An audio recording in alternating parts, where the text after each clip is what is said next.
ఇంకా ఇరాన్పై America and Israel దాడి చేస్తుంటే ప్రతిగా ఇరాన్ ఇజ్రాయెల్తో పాటు అరబ్ దేశాలను టార్గెట్ చేసింది. ముఖ్యంగా దుబాయ్పై దాడి చేసింది, బుర్జ్ ఖలీఫాను కూడా టార్గెట్ చేసిందనే వార్తలు వచ్చాయి.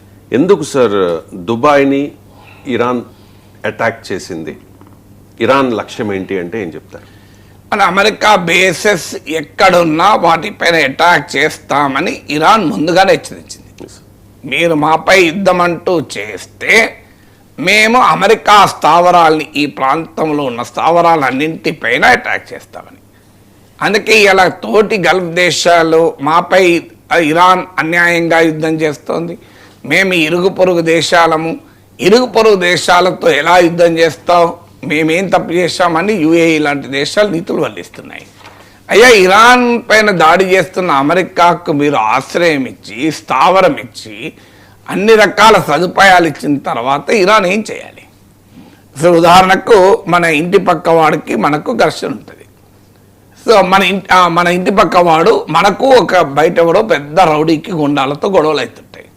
మన ఇంటి పక్క వాడు ఆ రౌడీ గుండాల ఆయుధాలు పెట్టుకోవటానికి, వాడు మరి కొంతమంది రౌడీలను పెట్టుకోవడానికి ఆశ్రమిస్తాడు.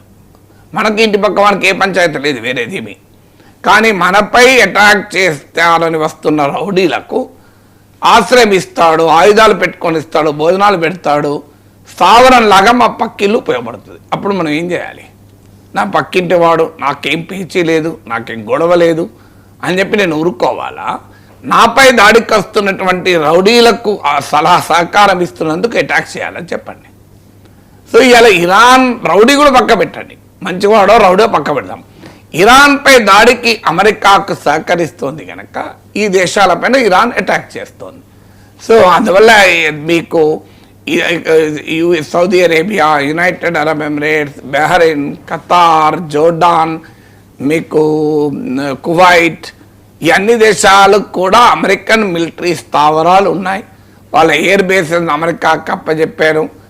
పెద్ద ఎత్తున అమెరికా ఆయుధాలు ఉన్నాయి అక్కడ కనుక వాళ్ళపైన టార్గెట్ చేయడం మొదటి లక్ష్యం.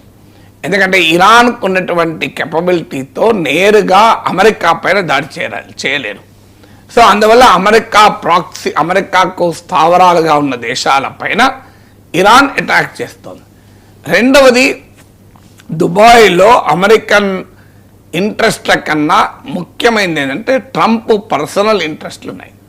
ట్రంప్ కంపెనీలకు దుబాయ్లో భారీగా వ్యాపారాలు ఉన్నాయి.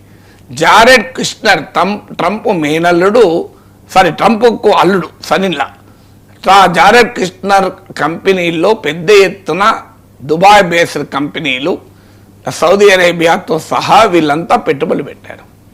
సో ట్రంప్ పర్సనల్ బిజినెస్ ఇంట్రెస్ట్లు ఉన్న చోట అటాక్ చేయడం ద్వారా ట్రంప్ పైన ఒత్తిడి తేవాలి అన్న యుద్ధతంత్రాన్ని ఇరాన్ ఫాలో అవుతుంది. అది రెండవది. మూడవది ఏంటంటే ఈ దేశాలకు కూడా అర్థం కావాలి, ఇరాన్ మేము అనుభవిస్తున్నటువంటి బాధ మీకు కూడా అర్థమైతే మీరు సహకరించరు, అమెరికా పైన ఒత్తిడి చేస్తారు. ఈ నష్టం మా ఒక్కరికే అయితే మీరు రియాక్ట్ కారు. సో ఇది ఎంటైర్ రీజనల్ వార్గా మారి మీరు కూడా కాస్ట్ ఆఫ్ వార్ గనక ఎదుర్కొంటే మీరు ఈ యుద్ధాన్ని ఆపుతారు అన్నది ఇరాన్ లక్ష్యం. అందుకే ఈ సౌదీ, యుఏఈ లాంటి దేశాలు తమ ముడి చమురు వ్యాపారాన్ని స్ట్రైట్ ఆఫ్ హర్మూజ్ ద్వారా పంపిస్తుంటారు. సో అందుకే స్ట్రైట్ ఆఫ్ హర్మూజ్ను ఇరాన్ నిలిపేసింది. సో అందువల్ల థర్డ్ ఫ్యాక్టర్ ఏంటంటే ఆ దేశాలకు కూడా కాస్ట్ ఆఫ్ వార్ అర్థం కావాలి అన్నది ఇరాన్ మూడవ లక్ష్యం. నాలుగవ లక్ష్యం ఏంటంటే అరబ్ సెంటిమెంట్ను రౌజ్ చేసి, చూడండి ఇరాన్కు అమెరికాకు యుద్ధం జరుగుతుంటే మనం ఎటువైపు ఉండాలి? ఇరాన్ వైపు ఉండాలా, అమెరికా వైపు ఉండాలి? ఇరాన్కు ఇజ్రాయిల్కు యుద్ధం జరుగుతుంటే మనం ఎటువైపు ఉండాలి? మనము తోటి ముస్లిం దేశం, తోటి అరబ్ దేశం వైపు లేనందుకు మన వారి పైన దాడులు జరుగుతున్నాయని అరబ్ ప్రజల్లో ఒక సెంటిమెంట్ను రౌజ్ చేయాలి. అందువల్ల వ్యూహాత్మకంగా ఇరాన్ ఈ లక్ష్యాలను ఎంచుకొని అటాక్ చేస్తుంది. అది యుద్ధతంత్రంలో భాగం. ఇక everything is justified in war and peace అంటారే.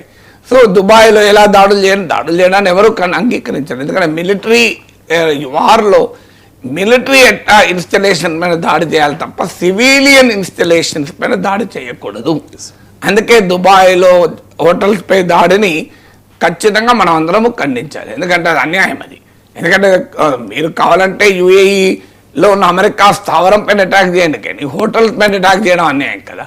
మరి ఈ అన్యాయాన్ని మనం ఖండించేటప్పుడు ఇరాన్లో ఒక అమ్మాయిల స్కూల్, ప్రైమరీ స్కూల్ పైన, గర్ల్స్ ప్రైమరీ స్కూల్ పైన ఇజ్రాయెల్ అమెరికాలు అటాక్ చేయడం న్యాయమా?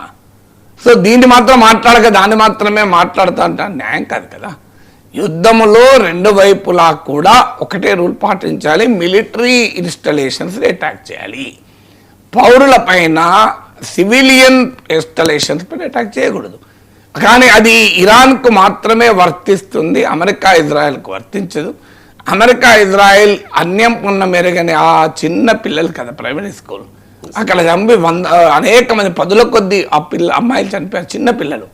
మరి వాళ్ళేం పాపం చేస్తారు? వాళ్ళ కమేనికి ఏమైనా వారసులా? మరి అంటే మా మిసైల్ ఫెయిల్ అయింది అంటారు. ప్రపంచంలో 1000 కిలోమీటర్ల దూరంలో ఉన్న లక్ష్యాలను కూడా హైయెస్ట్ ప్రిసిషన్తో అటాక్ చేయగలిగిన America by mistake girls school పైన బాంబులు వేస్తే నమ్మగలమా?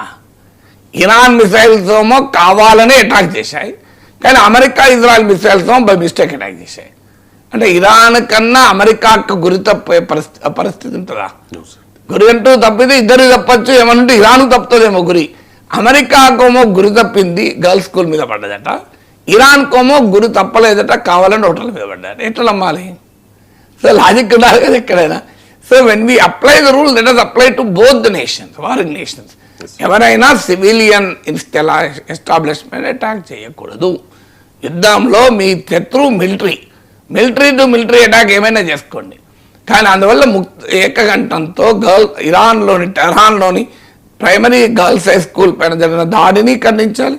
దుబాయ్లో హోటళ్ల పైన ఇరాన్ చేసే దాడిని కూడా ఖండించాలి. ఒకదాన్ని ఖండించి మరో దాన్ని ఖండించకపోవడం అనేది న్యాయం కాదు.